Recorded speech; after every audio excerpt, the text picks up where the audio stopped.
En este artículo estudiamos el proceso de diálogo social que se llevó a cabo en la segunda legislatura de Rodríguez Zapatero como un ejemplo de mediatización del debate político, es decir, de cómo los medios de comunicación, en un contexto de polarización como el caso español, pueden dejar atrás su función de mediadores y pasar a mediatizar el debate político cuando toman parte activa en él.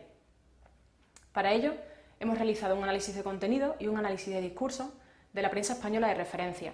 En concreto, hemos analizado 8 diarios españoles: El País, El Mundo, ABC, La Vanguardia, El Periódico de Cataluña, Levante, El Correo y La Voz de Galicia, desde septiembre de 2008 hasta febrero de 2011, que se firma el Acuerdo Social y Económico.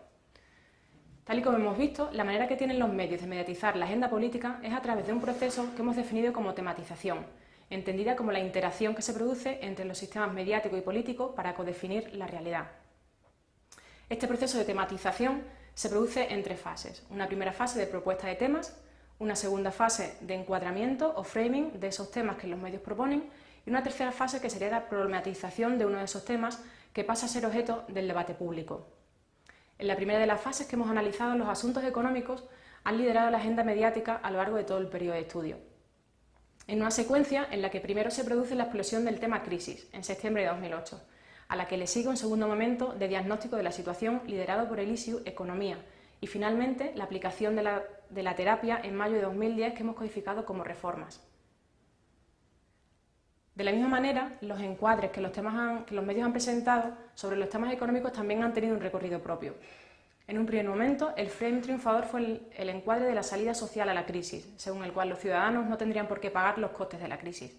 Ese encuadre, sin embargo, entra en crisis con los primeros recortes de mayo de 2010 y se prolonga hasta la huelga general de septiembre de ese mismo año. Después de la huelga, entramos en una tercera fase de acercamiento y pacto definitivo, que se produce en febrero de 2011. Lo más interesante, sin embargo, para este trabajo lo encontramos en la tercera fase del proceso de tematización, con la problematización del ISIU y reformas y el debate público que se genera. Lo relevante es que en este debate no solo intervienen los actores políticos, económicos y sociales, sino que también intervienen los medios de comunicación. En el análisis que hemos realizado, hemos identificado varias herramientas mediáticas. La más importante es la coalición negativa que se forma en la primavera de 2010.